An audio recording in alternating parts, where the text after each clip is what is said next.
O dólar sofreu mais uma alta. E a previsão para 2025 da inflação já teve a sete altas seguidas. Isso gera impactos reais na economia brasileira. Tá difícil comprar comida. Qual é a saída disso? A inflação mudou a rotina de compras. Os economistas estão cada vez mais céticos. O salário não acompanha o aumento dos alimentos. Sabe que vai tirar de um lado, vai faltar do outro. Apesar disso, as medidas não foram suficientes. A inflação está no teto da meta. Isso é uma vergonha. O mercado financeiro acha que os juros vão continuar subindo. Não existe na história da economia nenhum país que tenha se desenvolvido, que tenha enriquecido com inflação alta. Tem um risco aí pra gente espreitando nas próximas semanas ou nos próximos meses. Pessimismo, Tainá. Pessimismo acho que é o resumo básico dessa história.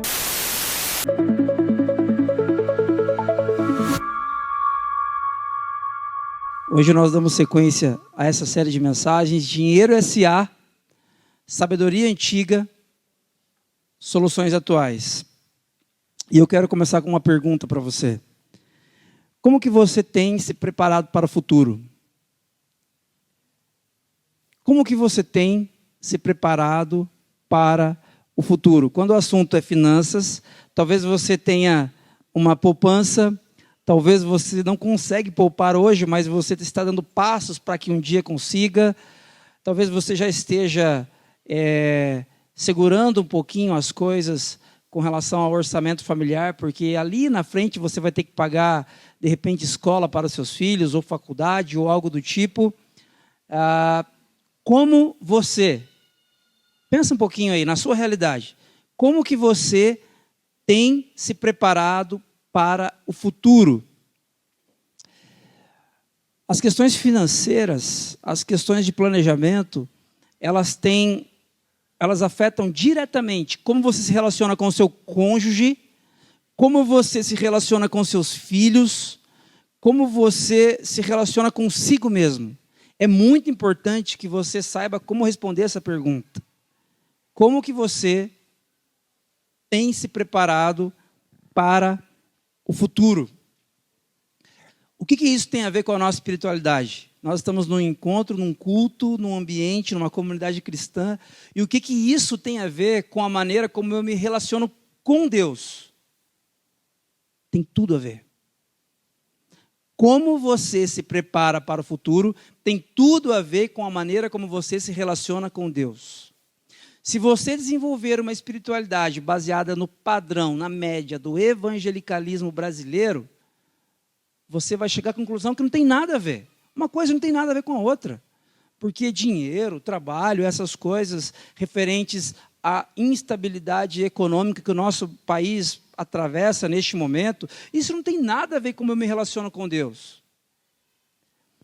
Porém, se você voltar para a sabedoria bíblica, se você olhar para esse livro antigo que você tem na sua casa, você vai verificar que a maneira como você se relaciona com Deus gera consequências imediatas na maneira como você planeja o futuro, na maneira como você gere os seus recursos em tempos de crise. Tem tudo a ver com como você se relaciona com Deus. Nesse sentido, eu quero convidar você a olhar comigo para essa fala do escritor irlandês C.S. Lewis, autor de vários livros conhecidos, dentre eles As Crônicas de Nárnia. Talvez você já tenha lido, ou pelo menos já tenha ouvido falar. C.S. Lewis, a respeito desse tema de presente e futuro, olha o que ele diz. Se você ler a história, verá que os cristãos que mais fizeram pelo presente foram exatamente aqueles que mais pensavam no futuro. Se você olhar para a história da igreja, dos discípulos e discípulas de Jesus em diferentes momentos e temporadas, fases, você vai ver que os cristãos que mais fizeram pelo presente foram exatamente aqueles que mais pensavam no futuro. Parafraseando aqui C.S. Lewis, nós podemos afirmar o seguinte: os cristãos que menos fizeram pelo presente foram aqueles que menos pensavam no futuro. Irmãos, irmãs, não é trivial pensar no futuro dos seus filhos. Ah, mas só pensa em dinheiro, só pensa em planejamento, aí fica só pensando no futuro, pensando no que vai ser o futuro dos filhos, do que vai ser a vida daqui a X anos. Ok, existe um desequilíbrio possível também nisso. Porém, nós precisamos olhar para o futuro e planejar de forma organizada, com os pés no chão, e isso trará para mim, para você, para a sua família, implicações diretas hoje.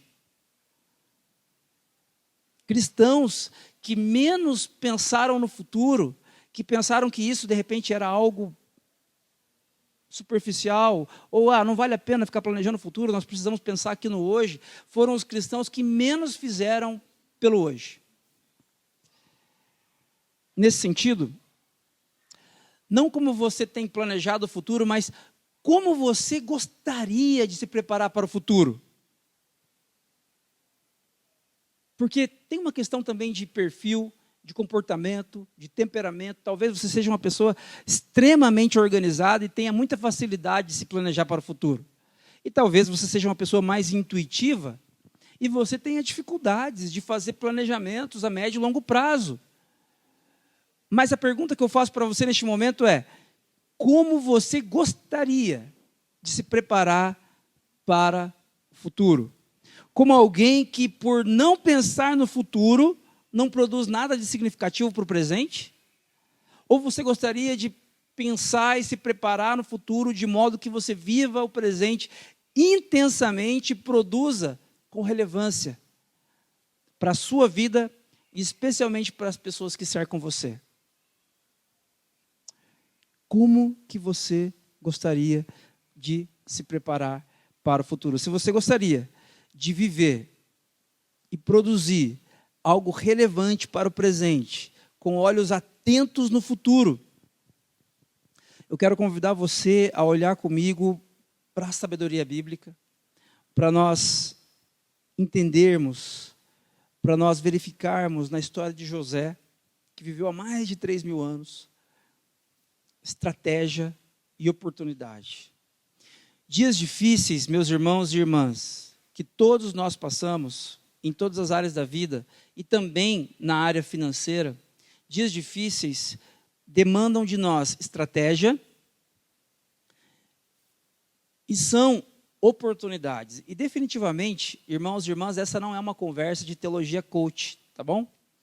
Por mais que esses termos aqui, essas expressões, elas lembrem um pouquinho esse mundo, esse universo, nós estamos olhando para a sabedoria bíblica e vendo o que Deus nos instrui a fazer a partir da sabedoria que Ele nos deu como presente. Como se preparar para o futuro? Se você estiver vivendo um momento de muita bonança financeira, preparar-se para o futuro talvez seja algo muito simples para você. Porém, em tempos difíceis como nós vivemos neste momento, economicamente falando, e isso agride todo mundo. Nós conversamos na primeira mensagem dessa série, você pode conferir no YouTube e ouvir e entender a introdução que deu origem a essa série. Nós conversamos que nos últimos 10 anos a inflação subiu mais ou menos 80%. E o salário médio do brasileiro subiu 3%. Então, o poder de compra do brasileiro rico, médio, do brasileiro pobre, ele diminuiu, ele encolheu mesmo. Isso é fato. Nós vivemos dias difíceis. E esses momentos difíceis, que não são de agora, mas que são de anos ou de décadas, eles demandam de nós estratégia. Nós não podemos adotar a estratégia do Zeca Pagodinho. Como é que é? Vida leva eu. Assim, não dá nada, a gente vai levando conforme as coisas vão acontecendo, e se der eu pago, se não der também eu dou um jeito, eu me viro. Essa estratégia, ela não é a melhor. E a gente olha para a sabedoria bíblica, a gente vê que isso não é o melhor caminho de fato. Mas nós podemos, sim, sentar, pensar, ponderar e enxergar nesse momento difícil que estamos vivendo oportunidades de recomeçar. Oportunidades de recomeçar do zero no nosso casamento. Oportunidade de recomeçar do zero quanto a uma reeducação financeira. oportunidades de sermos usados por Deus para abençoar de fato outras pessoas. Eu quero convidar você a olhar comigo para a história de José. No primeiro final de semana nós já começamos falando a respeito de José. José, para quem não sabe, para quem de repente não participou aqui com a gente, José, filho de Jacó, e José era o filho preferido de Jacó. Jacó tinha outros filhos, mas José era o preferido, tanto é que Jacó deu uma túnica longa, uma túnica muito bonita, muito maravilhosa para José. E os irmãos de José ficaram com ciúmes de José, com inveja. E a partir daquele presente que José ganhou, os irmãos de José passaram a odiá-lo, até que chegaram ao ponto de vender José, para que se livrassem de José. Eles não aguentavam mais José. José foi vendido. José teve sonhos, e nos seus sonhos, os seus irmãos, inclusive os seus pais, se curvavam diante dele. Os irmãos de José não aceitaram isso muito bem. Depois, José vai parar, após ser vendido, na casa de um dos oficiais de Faraó, chamado Potifar. E em pouco tempo, José começa a desenvolver a gestão na casa de Potifar. E tudo está nas mãos de José na casa de Potifar, menos a esposa de Potifar. Mas a esposa de Potifar começa a dar em cima de José. Começa a se jogar, a se lançar sobre José, que literalmente foge. Porém, quando ele foge, ela acaba arquitetando uma história, uma narrativa, e ela incrimina José. Potifar acredita na história, na narrativa da sua esposa, e lança José na prisão. E é aqui que a gente está nesse momento da história. José está na prisão. José, ele não está passando férias no litoral.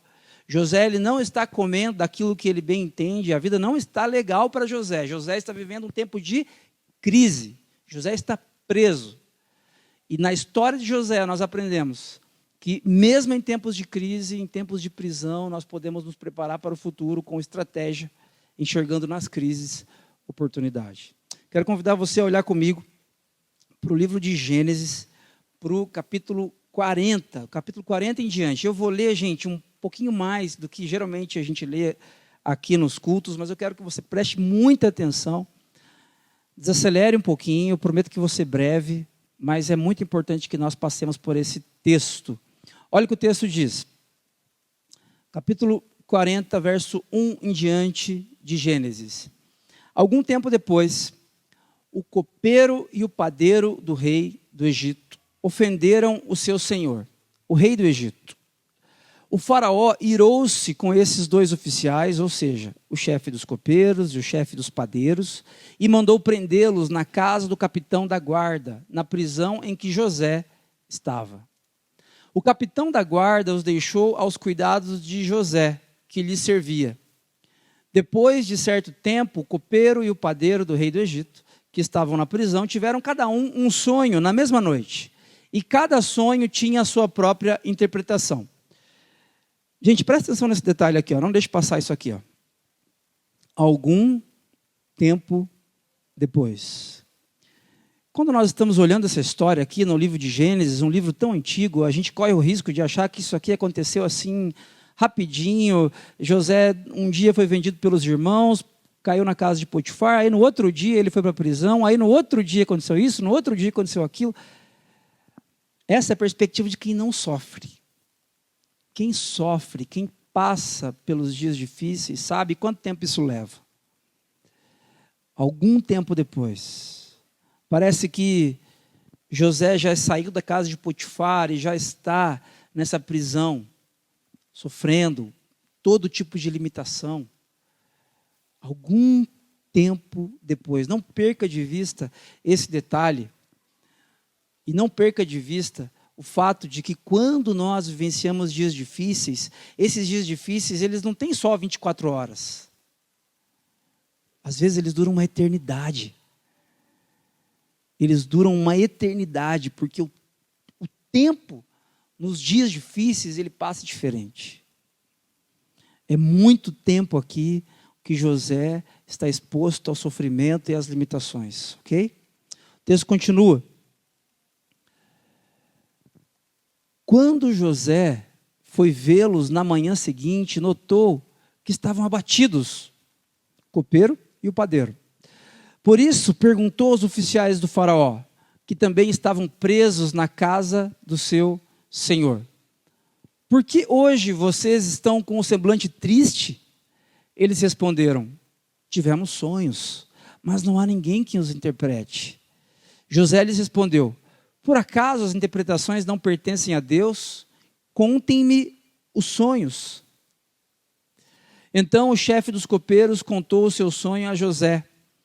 No meu sonho, vi diante de mim uma videira com 3 ramos. Ao brotar, a videira floresceu e os seus cachos davam uvas maduras.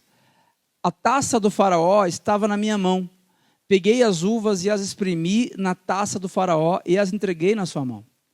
José lhe disse: esta é a interpretação. Os 3 ramos são 3 dias. Dentro de 3 dias o faraó vai exaltá-lo e restaurá-lo à sua posição, e você servirá a taça na mão dele, como costumava fazer quando era o seu copeiro. Quando tudo estiver indo bem com você, lembre-se de mim e seja bondoso comigo. Fale de mim ao faraó e tire-me desta prisão, pois fui trazido à força da terra dos hebreus e também aqui nada fiz para ser jogado neste calabouço. Ouvindo o chefe dos padeiros esta interpretação favorável, disse a José: eu também tive um sonho. Sobre a minha cabeça havia 3 cestas de pão branco.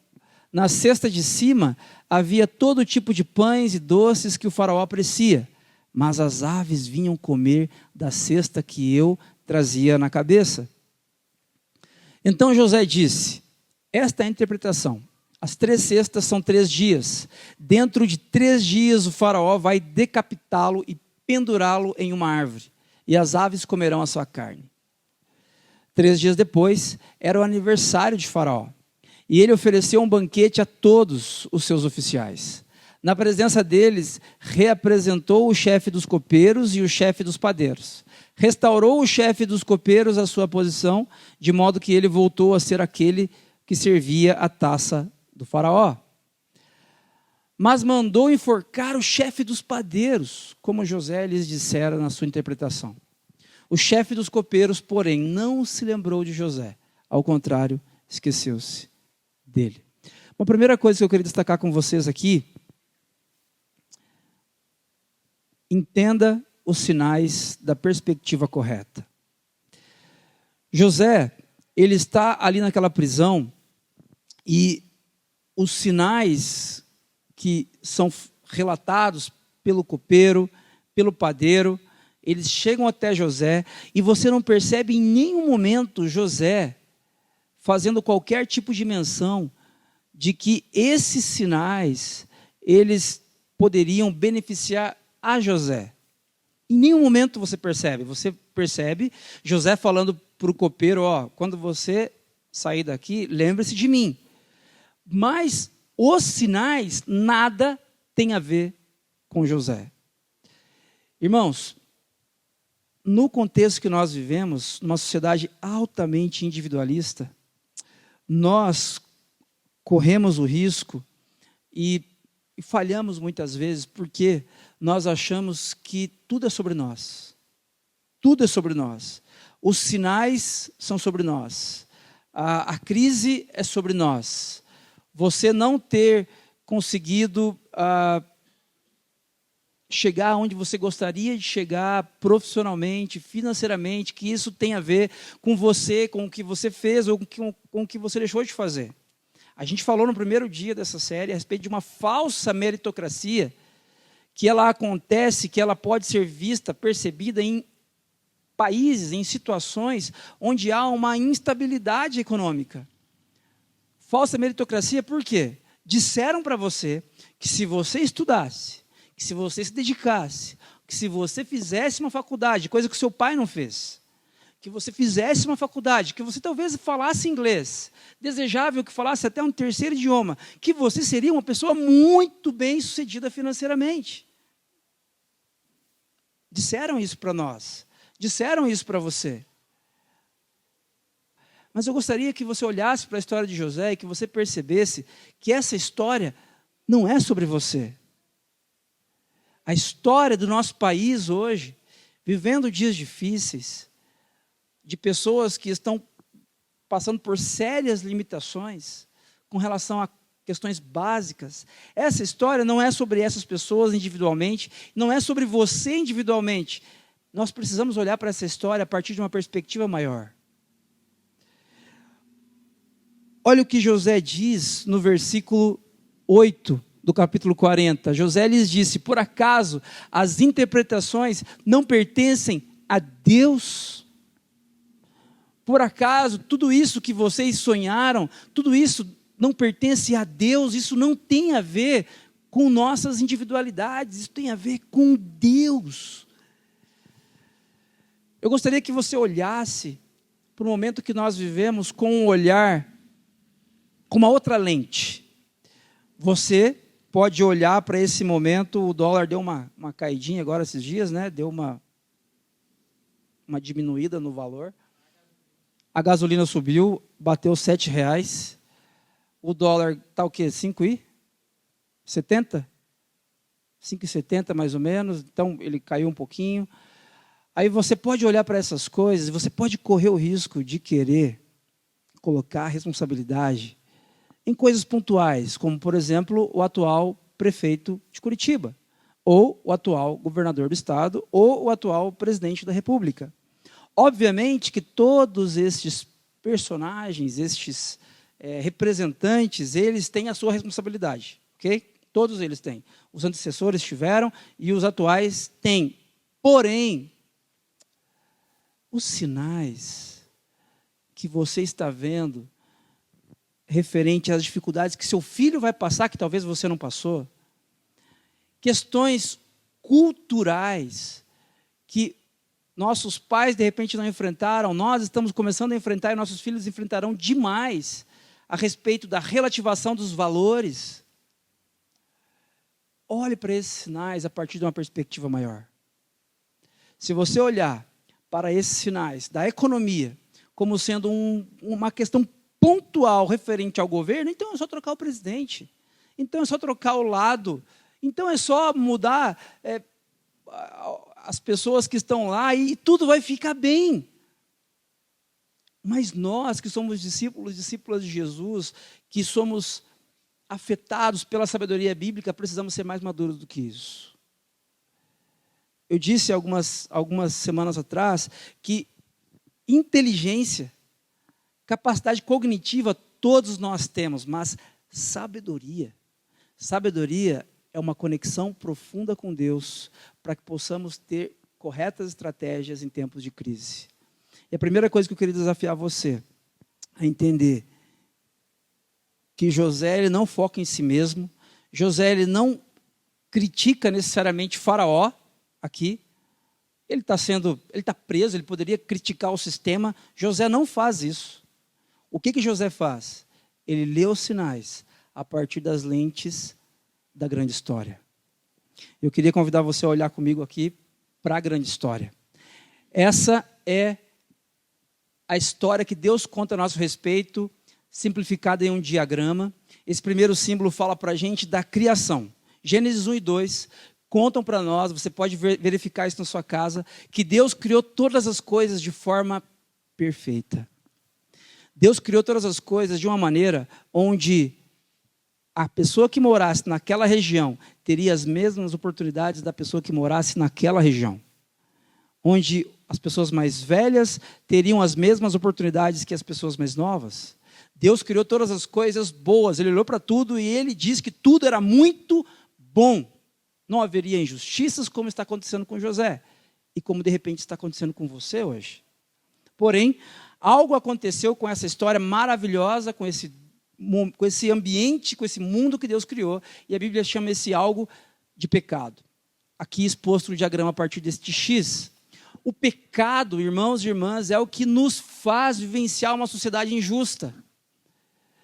Diretamente, você pode associar ao representante A, B ou C, você como cidadão tem o direito, tem o dever de fazer isso. Porém, você tem que saber que existe uma estrutura mais profunda do que isso, que advém do pecado. O pecado é o que nos torna injustos uns com os outros.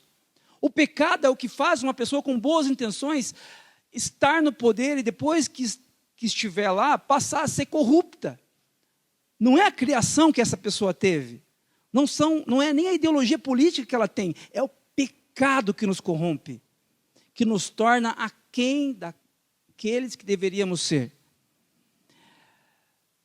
Essa história, ela não acaba aqui no pecado, mas ela começa a ter uma perspectiva de esperança quando Deus escolhe Abraão para que de Abraão surgisse um povo. E Abraão é pai de Isaac, que é pai de Jacó, que é pai de José. E é aqui que a gente está na história. A vida de José não é sobre José. A vida de Israel não é sobre Israel. A vida de Abraão, Isaac e Jacó não é sobre eles. A vida do povo de Israel, e especialmente sobre José, sobre quem nós estamos falando hoje, é uma seta que aponta para frente, para aquele que viria. Preste atenção. José, quando ele ouve os sinais, ele ouve os sonhos do copeiro, do padeiro, destinos diferentes, histórias diferentes, José sabe que essas histórias não são sobre ele. José sabe que os sinais pertencem a Deus. Preste atenção nisso e traga para a sua história, olhe para os sinais, seja instabilidade econômica, seja como que isso afeta diretamente a sua despensa, como você gera os seus recursos mensalmente, como que isso afeta e vai afetar os seus filhos. Pense nisso, porém, lembre-se que existe uma história maior. Existe algo acontecendo que é mais amplo do que a dificuldade que você tem, que você toca, que é tangível. Para a gente praticar, pensando nesse ponto, eu quero convidar você a desenvolver estratégia que começa com discernimento. Para se preparar para o futuro, precisamos desenvolver a capacidade de interpretar os sinais ao nosso redor, sejam eles circunstanciais, espirituais ou profissionais. Irmãos, irmãs, você pode conversar com uma pessoa na fila do pão amanhã de manhã e essa pessoa dizer assim para você, crise? Que crise? Está tudo bem, na minha casa está tudo bem. Mas essa pessoa está pensando nela. Ela está pensando na realidade que ela vive. Que crise? Eu quero convidar você a interpretar os sinais que nós estamos vivendo. Nós estamos vivendo um momento de instabilidade política. Nós vivemos num país onde há hoje uma polarização política que separa famílias e destrói igrejas. Não é isso que nós queremos para nossas famílias e para a nossa comunidade cristã. Leia os sinais, interprete os sinais. Estratégia, para que você tenha uma boa estratégia, antes você precisa ter discernimento do que está acontecendo.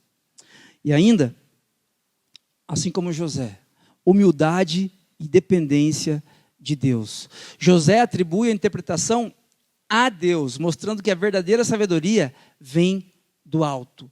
O povo de Israel sempre entendeu, irmãos e irmãs, que o que é bom vem do alto. O que é bom vem do alto. Isso ao longo de toda a história do povo de Israel. Você vai ver o povo de Israel olhando para o céu e recebendo o dilúvio, a chuva, que é juízo de Deus, mas que Israel olhava como tendo sido algo bom. Quando o povo de Israel estiver no deserto, mais tarde do que essa história que a gente está contando, a gente vai perceber que Deus manda o maná, de onde? Dos céus. As codornizes, de onde? Dos céus. Por isso que lá na frente, Tiago vai dizer que tudo que é bom, todo dom perfeito vem do alto. Nós precisamos ser mais humildes.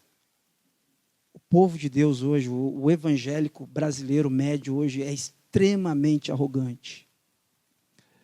Porque ele se acha melhor do que outras pessoas. Porque ele tem uma posição política que ele acha que é melhor do que a do outro, então ele pode espezinhar, ele pode pisar em todo mundo que pensa diferente dele. E aqui vale para a direita, para a esquerda, para o centro, para cima, para baixo, para onde você estiver, dentro do espectro político brasileiro. E nós precisamos entender, gente, que nós vivemos num país de muita desigualdade social, de muita injustiça, de uma distribuição de renda extremamente desordenada. Muitos dos nossos compatriotas não têm nem saneamento básico em casa. Quando você interpretar os sinais a respeito do que está acontecendo, do que estamos vivendo no nosso país, de que precisamos nos realinhar mesmo financeiramente, lembrem-se, com humildade e dependência de Deus, assim como José. Toda a sabedoria vem do alto. Se você tem sabedoria para gerir os seus recursos, saiba que isso é presente de Deus. Estratégia, discernimento é presente de Deus. O texto continua e a partir do capítulo 41, a história ela segue se desenrolando e a palavra de Deus diz assim a partir do verso 1. 2 anos depois. Não subestime o sofrimento de José. 2 anos depois, o faraó teve um sonho. Ele estava em pé junto ao rio Nilo, quando saíram do rio 7 vacas, belas e gordas, que começaram a pastar entre os juncos. Depois, saíram do rio mais 7 vacas, feias e magras, que foram para junto das outras, à beira do Nilo. Então, as vacas feias e magras comeram as 7 vacas belas e gordas. Nisso o faraó acordou. Tornou a adormecer e teve outro sonho. 7 espigas de cereal, graúdas e boas, cresciam do mesmo talo. Depois delas brotaram outras 7 espigas mirradas e ressequidas pelo vento leste. As espigas mirradas engoliram as 7 espigas graúdas e cheias. Então o faraó acordou. Era um sonho. Pela manhã, perturbado, mandou chamar todos os magos e sábios do Egito e lhes contou os sonhos, mas nenhum deles foi capaz de interpretá-los. Então o chefe dos copeiros disse a Faraó: hoje me dou conta do erro que cometi. Certa vez o Faraó ficou irado com 2 dos seus servos e mandou prender-me com o chefe dos padeiros, na casa do capitão da guarda. Uma noite, cada um de nós teve um sonho, e cada sonho tinha uma interpretação. Havia lá conosco um jovem hebreu, servo do capitão da guarda. Contamos a ele os nossos sonhos, e ele os interpretou, dando a cada um de nós a interpretação do seu próprio sonho. Tudo aconteceu exatamente como a interpretação que ele nos deu. Eu fui restaurado à minha posição, e o outro foi enforcado. O faraó mandou chamar José, que foi trazido depressa do calabouço. Depois de se barbear e trocar de roupa, apresentou-se ao faraó. Não perca esses detalhes. Esses detalhes são importantes. Depois de se barbear e trocar de roupa, são anos no calabouço. José não estava em condições de se apresentar a ninguém. O faraó disse a José: tive um sonho que ninguém consegue interpretar. Ouvi falar que você, ao ouvir um sonho, é capaz de interpretá-lo. José lhe respondeu: longe de mim. É Deus quem dará ao faraó uma resposta favorável. Então o faraó contou o sonho a José. Sonhei que eu estava em pé à beira do Nilo, quando saíram do rio 7 vacas, belas e gordas, que começaram a pastar entre os juncos. Atrás delas saíram outras 7, raquíticas, muito feias e magras. Nunca vi vacas tão feias em toda a terra do Egito. As vacas magras e feias comeram as 7 vacas gordas que tinham aparecido primeiro.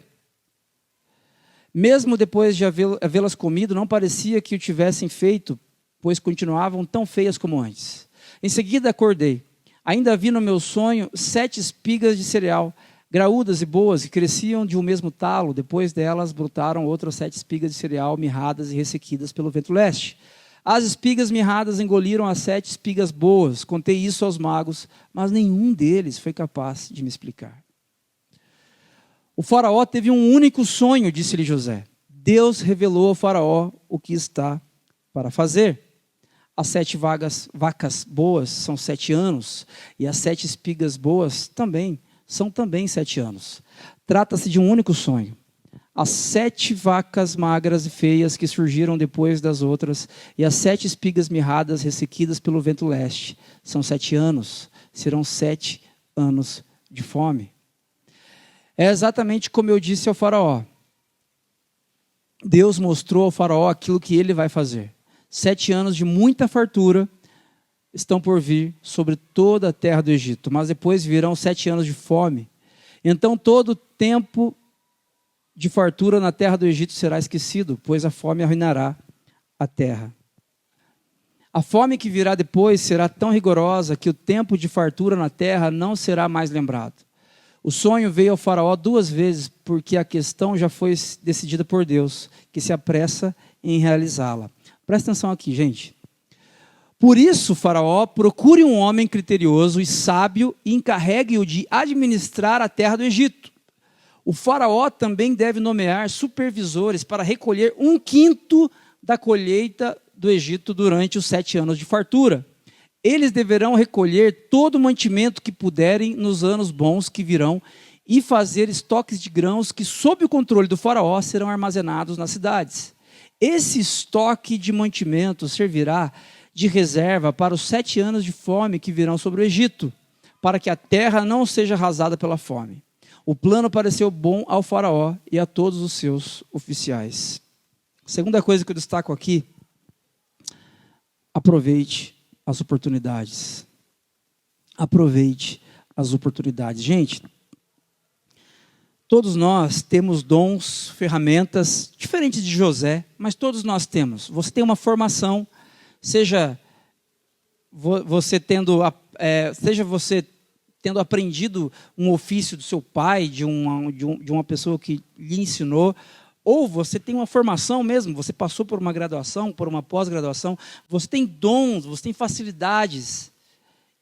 E oportunidades surgirão a partir dessas oportunidades, desses dons, aliás, que você tem. Aproveite as oportunidades. Aproveite as oportunidades. Não para você crescer. Vou aproveitar as oportunidades e vou ficar rico. Lembre-se, a perspectiva correta dessa história é que ela não aponta para nós. Ela aponta para aquilo que Deus está fazendo na história. A questão não é você aproveitar as oportunidades para crescer. É você aproveitar as oportunidades para ser instrumento na mão de Deus para o bem de outras pessoas. Talvez pessoas que não mereçam sua ajuda. Talvez pessoas que não mereçam a sua ajuda. Olha só. Quem está pedindo aqui ajuda para José? É aquele que detinha o poder para livrar José quando ele quisesse. José, ele foi vendido por seus irmãos de uma forma injusta. Não foi legal o que fizeram com José. José depois é injustiçado uma segunda vez quando ele é incriminado por algo que ele não fez. Porque a explicação de José não colou. Ele ficou preso. Ele foi condenado por algo que ele não fez. José tem todo o direito do mundo de odiar essas pessoas, de não querer o bem dessas pessoas, mas parece que isso não pega José. José está o tempo inteiro servindo essas pessoas. José, quando ele está na casa de Potifar, ele serve Potifar. Ele é o gestor da casa de Potifar, e a gente viu na primeira semana que Potifar não se preocupava com outra coisa, senão levar comida à boca. O resto era com José. Agora José está na prisão e ele está gerindo as coisas lá também. Servindo. Aproveitando as oportunidades. Abençoando gente que não merece. Nós não temos problema em servir uns aos outros, desde que essas pessoas, pelo menos, não me façam mal, né? Nós servimos as pessoas porque elas merecem. No fundo, é assim que nós funcionamos. Mas eu quero desafiar você a olhar para a grande história de novo, para a perspectiva de Deus e não para a sua, e se lembrar de que Deus abençoa José, mesmo José sendo um pecador, e de que Deus envia Jesus para morrer na cruz por nós, mesmo todos nós sendo pecadores. Nós também não merecemos. No versículo 16 e 25, olha o que José diz. É Deus quem dará ao faraó uma resposta favorável. No versículo 25, o faraó teve um único sonho, disse-lhe José, Deus revelou ao faraó o que ele está para fazer. Gente, José poderia dizer aqui, faraó, porque vocês são injustos, porque vocês são opressores, porque vocês fizeram mal a pessoas, vocês precisam pagar pelo que vocês fizeram. Pelas injustiças que aconteceram comigo e com outros servos. José estava com a bola quicando, era só chutar.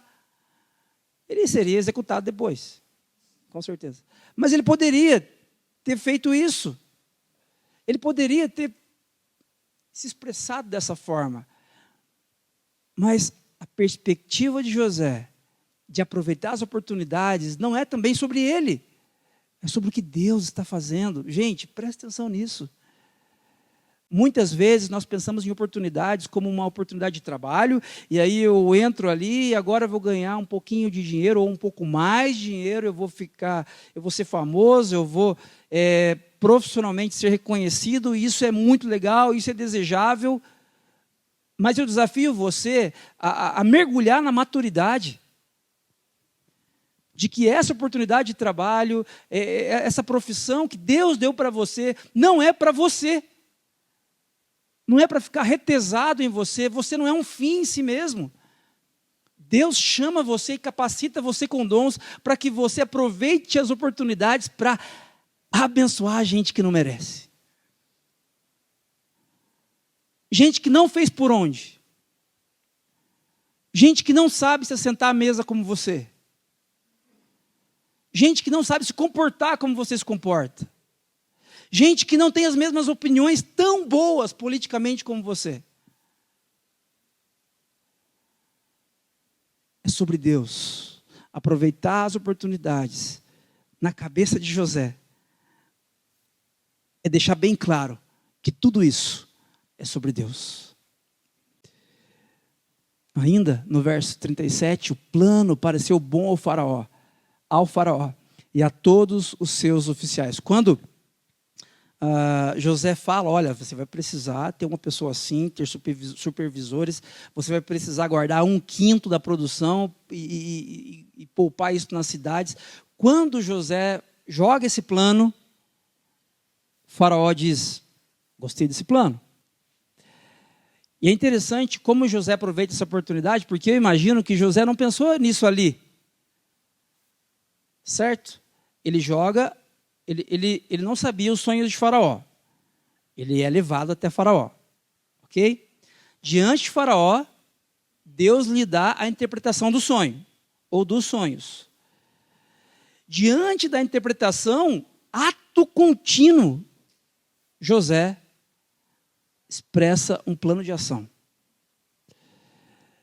Isso, gente, me faz pensar que José ponderava a respeito dessas questões de planejamento, de gestão, o tempo todo. Isso não estava muito longe, muito distante dos pensamentos de José. Para aproveitar as oportunidades, eu ia colocar isso aqui, eu ia colocar um slide assim, mas ia parecer muito coach. Para aproveitar as oportunidades, esteja preparado. É complicado, né, dizer isso. Mas é verdade. É verdade. Nesse caso aqui, e nesse momento que nós estamos vivendo, precisamos sim estar preparados. Prepare-se. Prepare-se, faça um curso, de repente, aperfeiçoe-se na sua profissão, naquilo que você sabe fazer, faça ainda melhor o que você já faz. Robert Alter, um estudioso do Antigo Testamento, a respeito da história de José especificamente, diz o seguinte: José, ao interpretar o sonho de Faraó, não apenas decifra os símbolos dos anos de abundância e fome, mas também enfatiza que é Deus quem revela o futuro. O futuro estará nas mãos de Deus. A expressão Deus mostrou a Faraó o que ele está prestes a fazer, a expressão que José usa, sublinha a soberania divina sobre os eventos humanos e a importância de José como instrumento dessa revelação. Meus irmãos e irmãs, nós estamos espalhados ao longo da semana em diferentes ambientes. Todos nós aqui descapilarizados, nós alcançamos mais 10, 15 pessoas no nosso contato durante a semana. E é importante que nós tenhamos como José essa consciência de que hoje, no país, vivemos um momento específico, ok? Mas não olhe isso tão de perto. Dê um passo para trás e enxergue o que Deus está fazendo em toda a história. Deus segue no controle da história. Deus continua sendo soberano. Por isso, aproveitar as oportunidades não tem a ver comigo. Não tem a ver com você, pura e simplesmente ser famoso, ter sucesso e ficar rico. Aproveitar as oportunidades é dentro dessa grande história. E dentro da grande história, aproveitar as oportunidades de participar daquilo que Deus está fazendo. Aquilo que Deus está fazendo. Nesse sentido, quero convidar vocês a uma estratégia que requer ação. José não se limita à interpretação, ele oferece um plano concreto. A preparação para o futuro exige não apenas discernimento, mas também ação prática. Enquanto comunidade cristã, enquanto igreja, nós temos dado passos práticos na direção dessa estratégia. Faça isso também no seu ambiente familiar. Faça isso também com relação ao seu planejamento financeiro. Faça isso também à luz do ambiente de trabalho onde você está inserida. Só estratégia, gente, só estratégia não serve para muita coisa. Essa estratégia que você tem e que é presente de Deus para você, a sabedoria do alto, como nós já dissemos, ela requer ação. Não se limite à interpretação. Sabe, não seja um filósofo de internet. Não seja um filósofo de Instagram. Poxa, a minha análise sobre o momento político é essa. O presidente fez isso, aí aconteceu isso aqui. Ele não fez aquilo, aconteceu isso, aquilo, outro. Eu preciso fazer isso, e eu acho que as pessoas deveriam agir assim, assado, cozido e frito. Não. Estratégia requer ação. Ação para o bem de gente que não merece. Isso que José está falando aqui, a gente vai ver ao longo da história, isso vai fazer o bem para o povo do Egito, que não era necessariamente o povo de Deus, mas que Deus vai abençoar, porque José está lá. Eu quero que você preste atenção nessa fala. Nós temos mostrado relatos aqui de irmãos e irmãs da nossa comunidade, quando o assunto é dinheiro, quando o assunto é planejamento, quando o assunto é repensar o momento em que vivemos. E preste atenção nessa fala muito legal da Cris, por favor. Meu nome é Cristiane, eu frequento aqui o Ático desde junho do ano passado. Sou contadora de formação, sempre trabalhei em controladoria de empresas, na parte de gestão financeira, ajudando essas empresas no planejamento, e controles internos. Quando eu tive meu primeiro filho, a empresa que eu trabalhava, ela fechou aqui em Curitiba, mudou-se, o escritório onde eu trabalhava se mudou de cidade.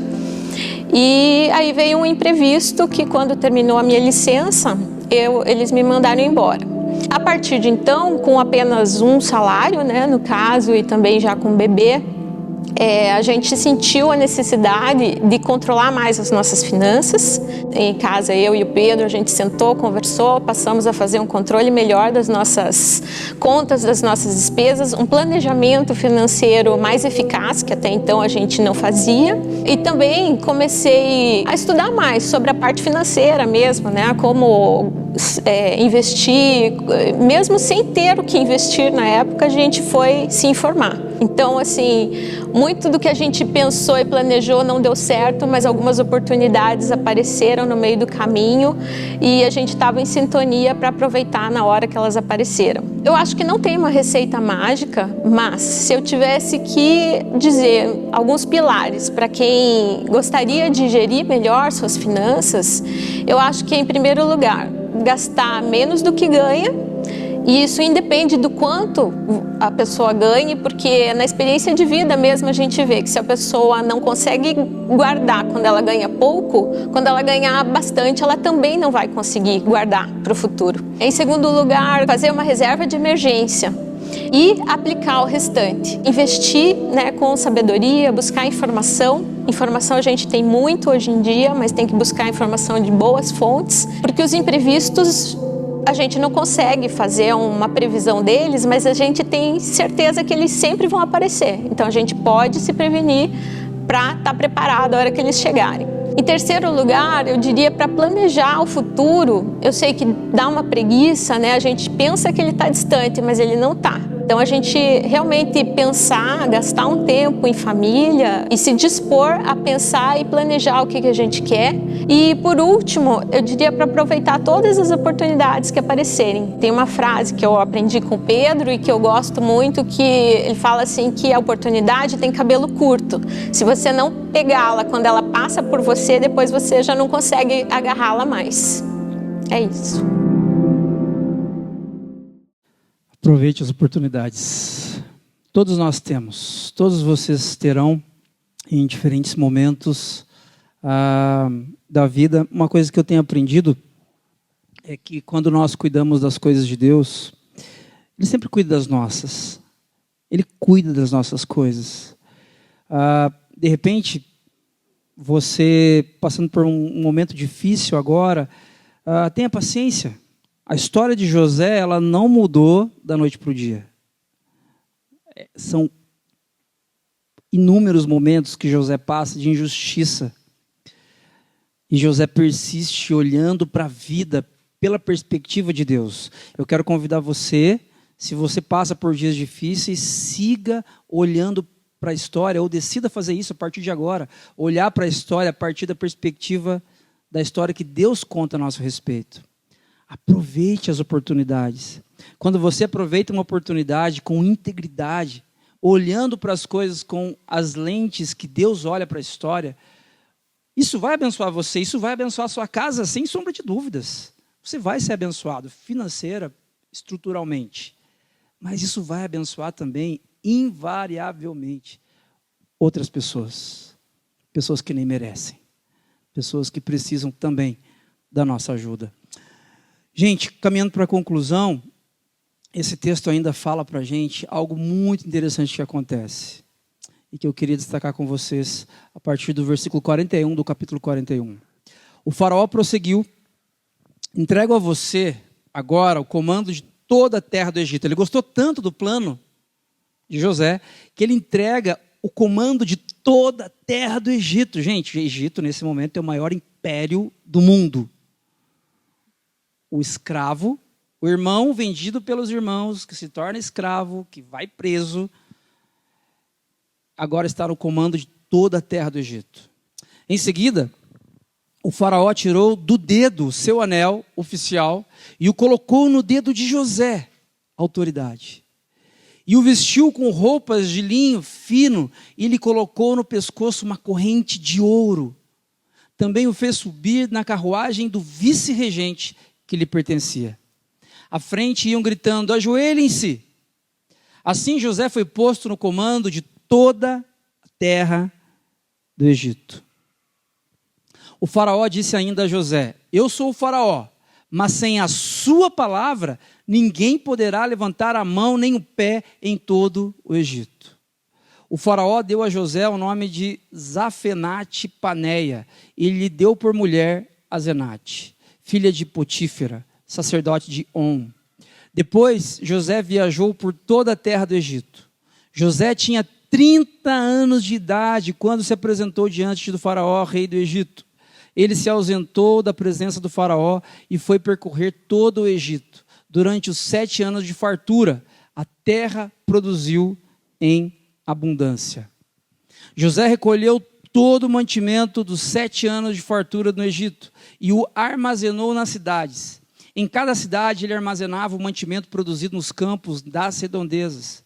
Assim José estocou grãos como a areia do mar. Tal era a quantidade que ele parou de contabilizar, porque ia além de toda medida. Além dos anos de fome, Asenate, filha de Potífera, sacerdote de On, deu a José 2 filhos. Ao primeiro, José deu o nome de Manassés, dizendo: Deus me fez esquecer de todo o meu sofrimento, de toda a casa do meu pai. Ao segundo filho, chamou Efraim, dizendo: Deus me fez crescer na terra onde tenho sofrido. Assim chegaram ao fim os 7 anos de fartura no Egito, e começaram os 7 anos de fome. Como José tinha predito, houve fome em todas as terras, mas em todo o Egito havia alimento. Quando todo o Egito começou a sofrer com a fome, o povo clamou ao faraó por alimento, e este respondeu a todos os egípcios. Olha isso, gente. Todos passando fome, choram para Faraó. Faraó diz: dirijam-se a José e façam o que ele disser. Quando a fome já se havia espalhado por toda a face da terra, José mandou abrir os locais de armazenamento e começou a vender grãos aos egípcios, pois a fome se agravava em todo o Egito. De toda a terra vinha gente ao Egito para comprar grãos de José, porque a fome se agravava em toda a parte. A última coisa que eu queria destacar com vocês: deixe a sabedoria do alto transformar tudo. Deus, ele está em missão, a missão de reconectar consigo todas as coisas. Só que Jesus não vai entrar na história de novo. Jesus não vai nascer de novo, ter uma segunda vinda aqui, como foi essa primeira vinda dele. A missão que Deus faz agora, Ele faz por meio de você, por meio de mim. E essa missão é de transformar todas as coisas a partir de uma sabedoria que é um presente que Deus dá para nós. Olha, gente, presta atenção nisso, eu vou destacar de novo aqui o verso 57. De toda a terra vinha gente ao Egito para comprar grãos de José, porque a fome se agravava em toda a parte. Quem está vindo comprar grãos de José? Gente complicada, gente que não serve a Deus, gente mentirosa, ladrões, gente de péssima índole, estão vindo comprar grãos de José. José vai vender os grãos e vai abençoar esses povos, essas famílias. E eu volto a dizer, quando nós vivemos a partir da sabedoria bíblica, quando você gere seus recursos com integridade, com generosidade, todo mundo sai beneficiado. Não é só você. Não são apenas seus filhos que vão poder estudar numa escola melhor. Seus vizinhos também serão beneficiados. Seus familiares serão beneficiados. Quando você gere seus recursos com a sabedoria que vem do alto. O missiólogo Michael Gorin, falando a respeito desse povo de Deus, daquela seta que aponta para frente, aponta para a cruz, ele diz: olha, os cristãos são como um povo, venha e junte-se a nós, cuja própria vida aponta para o desfecho, para a culminação da história. Gente, eu amo essa frase, eu amo essa citação. Nós somos um povo que não vivemos por nós mesmos. Assim como José não viveu para ele, assim como José não interpretou os sonhos a partir do seu bel prazer, a partir das suas próprias expectativas pessoais, nós somos um povo hoje que vive e como se em nós houvesse uma fachada escrito: venham e juntem-se a nós. Porque essa história que estamos vivendo não é sobre nós, é sobre Jesus. A nossa vida aponta para a culminação da história. Que história? Vamos voltar aqui?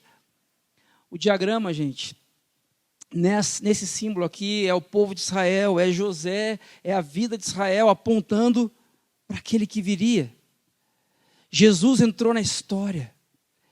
E Jesus tornou possível algo que era impossível para nós: viver uma vida íntegra e generosa para o bem dos outros. Era impossível para nós um planejamento íntegro a respeito do futuro. Mas Jesus torna isso possível porque Ele trouxe o reino de Deus até nós. E agora nós saímos de um contexto de individualidade ou de individualismo. A vida não é mais sobre você. O seu futuro não é mais sobre quanto você pode ganhar. Sobre quanto mais você pode faturar. Quanto mais você pode poupar. Não é mais sobre você. O reino de Deus agora, a partir da vida de Jesus, nos insere no povo de Deus. E sim, nossos recursos vão fazer bem para nós. Nossos recursos vão beneficiar nossas famílias, nossos filhos. Claro, com certeza, faz parte. Mas não é só isso. Nossas vidas, nossas economias, a maneira como nós vamos gerir os nossos recursos, assim como a vida de José abençoou o Egito e todo mundo naquele contexto, a sua sabedoria proveniente dos céus beneficiará muita gente. Porque você faz parte de um povo. Venha e junte-se a nós, cuja vida aponta, é uma seta que aponta para frente, aponta para a restauração de todas as coisas. Essa seta virada para baixo é a nova criação. É quando tudo vai ficar bem. Quando nós não mais vivermos afetados pela injustiça, pelo pecado, mas quando todos seremos filhos, filhas, ao redor da mesa do Pai, eternamente, sem caos, sem injustiça. Para a gente praticar, eu quero convidar você, pensando nessa perspectiva, a entender que sabedoria e espiritualidade andam juntas. A verdadeira estratégia para o futuro não se baseia apenas em habilidades humanas, mas na conexão profunda com Deus. Se você comprar livros de gestão na próxima semana, se você começar a fazer cursos nesse sentido, e você conversar com pessoas mais experientes aqui, isso vai ajudar muito. Mas isso não é tudo. José, ele tem essa sabedoria porque claramente José tem uma conexão profunda com Deus. Gente, nós não vimos em momento nenhum José reclamando. Somente pode viver esse contexto de caos e ainda assim estar bem consigo mesmo e com as outras pessoas quem está profundamente conectado com Deus. Lembre-se disso. Seja sábio para gerir os seus recursos. Como a Cris falou de forma tão sábia neste vídeo, o primeiro ponto, gaste menos do que você ganha, isso é muito importante. Mas paralelo a isso, conecte-se profundamente a Deus. Conecte-se profundamente a uma comunidade local. Envolva-se, sirva, seja servido. Conecte-se a Deus. E deixe que a sabedoria do alto encharque você. O que a gente pode levar para casa? Para a gente pensar hoje e durante a semana. Quero convidar você a pensar comigo em 3 coisas. Primeiro, o futuro não é algo que simplesmente acontece. É algo para o qual nos preparamos. O futuro vai chegar. Seu filho tem 5, 10 anos hoje, daqui a pouquinho ele está indo para a faculdade, o futuro vai chegar. Prepare-se você para ele ou não. É melhor que nós nos preparemos. É melhor que nós estejamos preparados. Uma segunda coisa, e a mais importante, conecte-se profundamente a Deus. E assim como José, seja capacitado para discernir a estratégia de como viver bem em tempos difíceis. E por último, preste atenção nisso. Um indicador importante de que você está profundamente conectado a Deus é que todo tipo de gente está sendo beneficiado por sua vida. Se apenas a sua família, se apenas uma patotinha de pessoas que pensam como você está sendo beneficiada por sua vida, cuidado, cuidado. A sua vida tem que beneficiar todo tipo de gente. Foi assim com José. Foi assim com Jesus. Jesus, quando ele morre na cruz, quando ele entrega a vida dele na cruz, ele não beneficia apenas aqueles que criam nele. Ele não beneficia apenas aqueles que tinham uma família estruturada, casados, com filhos bem criados. Jesus beneficia todo tipo de gente. Jesus beneficia gente mentirosa, orgulhosa, gente corrupta. Jesus beneficia gente que não se entende, gente que não se compreende. Jesus beneficia a todos, gente que não sabe comer à mesa, gente que não sabe se comportar, gente que não sabe amar, que não sabe perdoar. Jesus beneficia a todos. Eu quero desafiar você nessa manhã a conectar-se profundamente a Deus, de forma que todo tipo de gente seja beneficiada por sua história. Vamos orar? Deus de graça, obrigado por sua palavra, pela história de José. Obrigado, Jesus, por sua vida. Ajuda-nos, Deus, a discernir o tempo em que vivemos. Ajuda-nos, Deus, a recomeçar com relação ao nosso planejamento profissional, financeiro. Dá-nos sabedoria para isso. Assim como o Senhor deu para José, nós precisamos disso também. Mas por favor, Deus, ajuda-nos também a viver em conexão, conectados com o Senhor, de forma que nossas vidas abranjam, abençoem todo tipo de gente, e que nós sejamos esse povo, venha e junte-se a nós, cuja vida aponta para o desfecho de toda a história, para a consumação de todas as coisas. Faz isso, Pai, em nome e por amor de Jesus. Amém.